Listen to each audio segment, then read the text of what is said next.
All right, today we are going to finish up with 9-5 working together, which is something that's new for us. Okay, so this is where we'll take what we learned in 9-1 with the subsidiary ledger and the controlling account, and we're going to see it all put together here.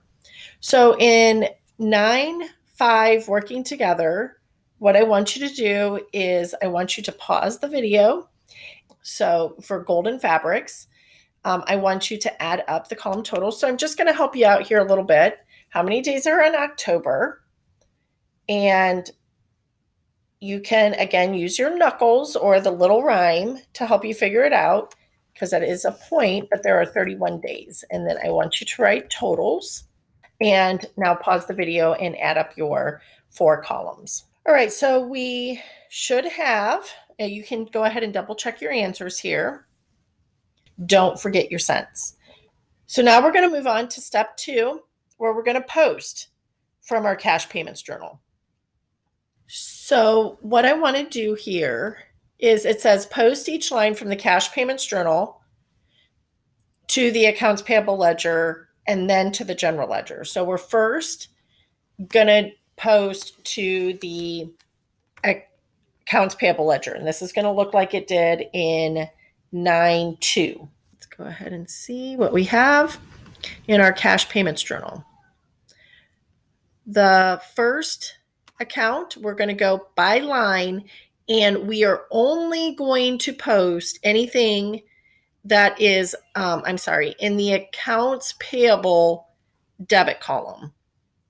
Okay, because we have company names over here, we are only posting what's in the accounts payable debit. So you only have to worry about the detail in that. And then in the general ledger, we are only going to worry what's in the general debit or credit column. In this case, it's just the debit column.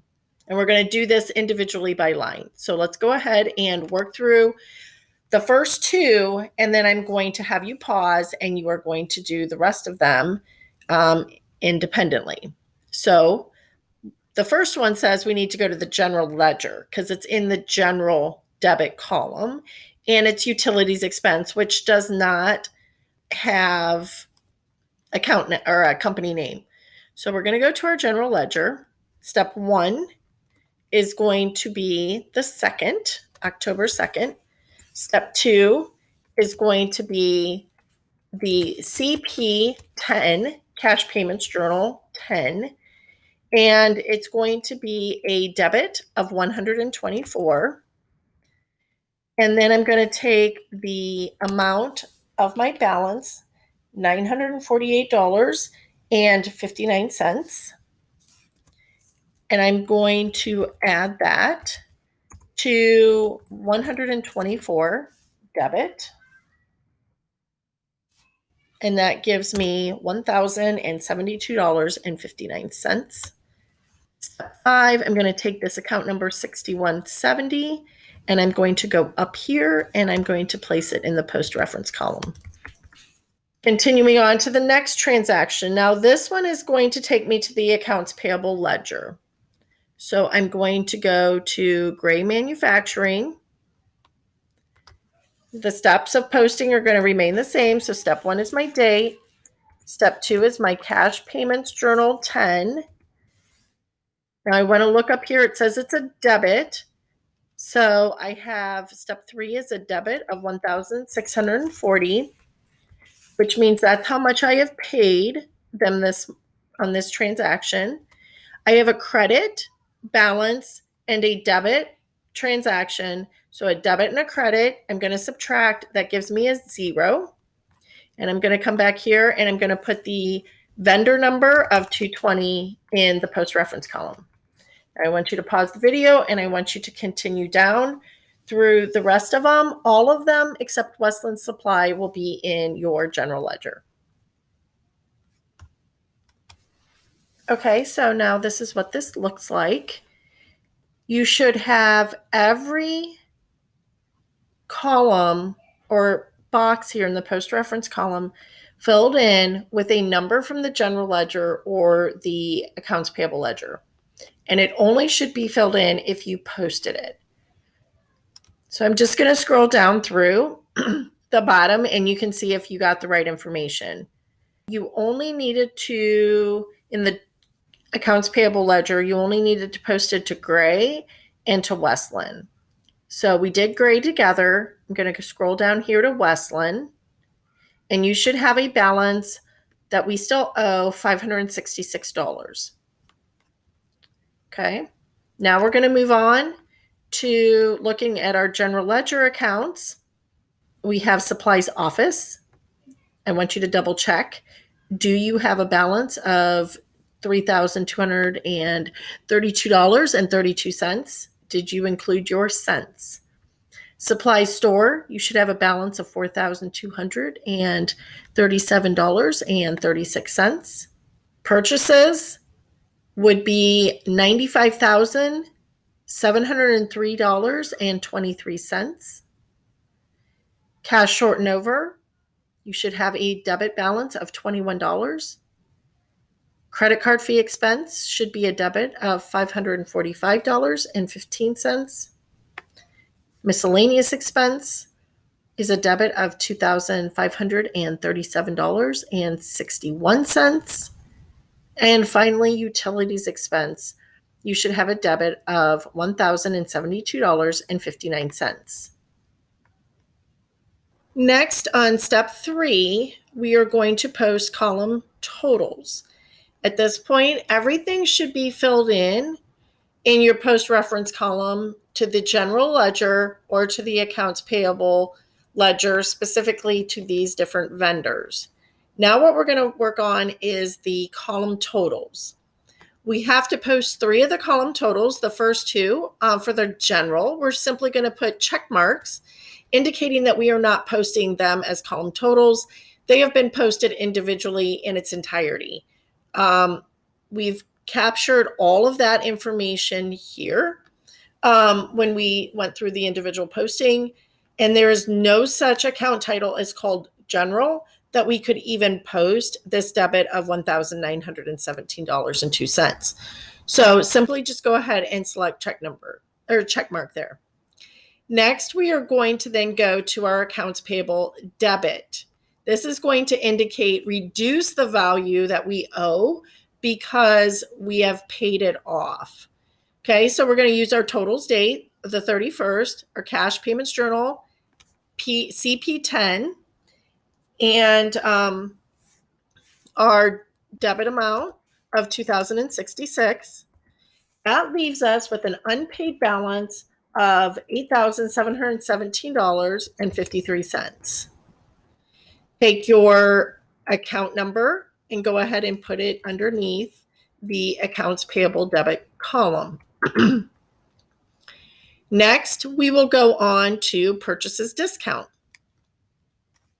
And this is a credit. It tells us in the column total or column heading. And again, we are going to put in the 31st, cash payments 10. This is a credit of $32.80. So how have we taken advantage of in credits that have been offered, or discounts, that have been offered to us? You take your $621.48 plus your $32.80. And again, make sure you are capturing your cents.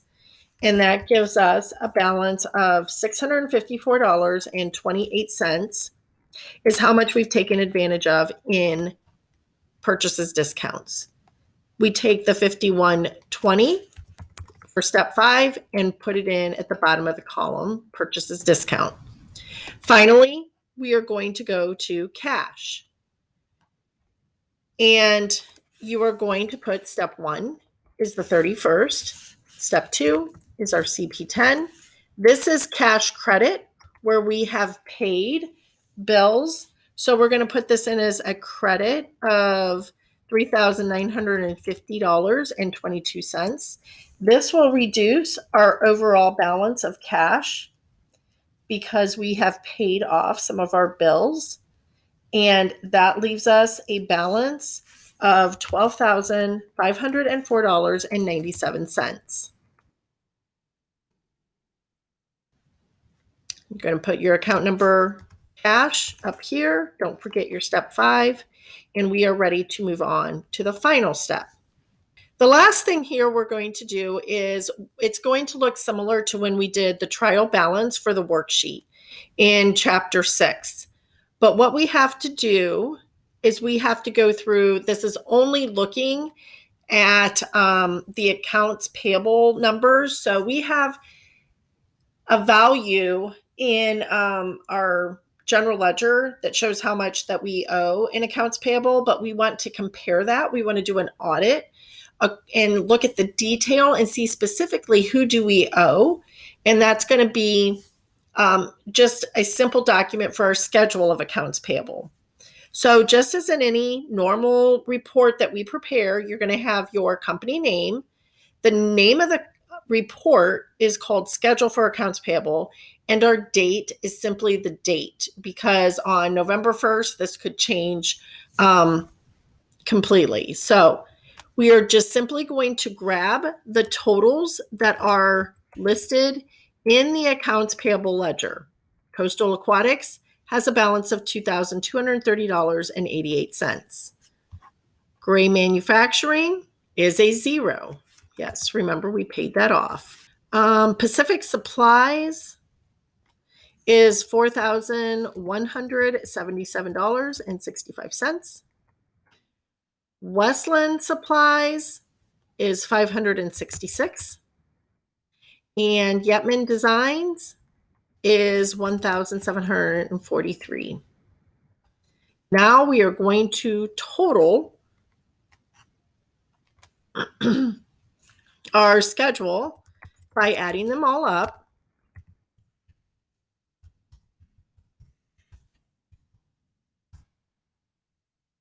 And you should have $8,717.53. Now, we are not given this here, I think, but we should actually go back and compare that with our posting that we did to the accounts payable. And let's see here.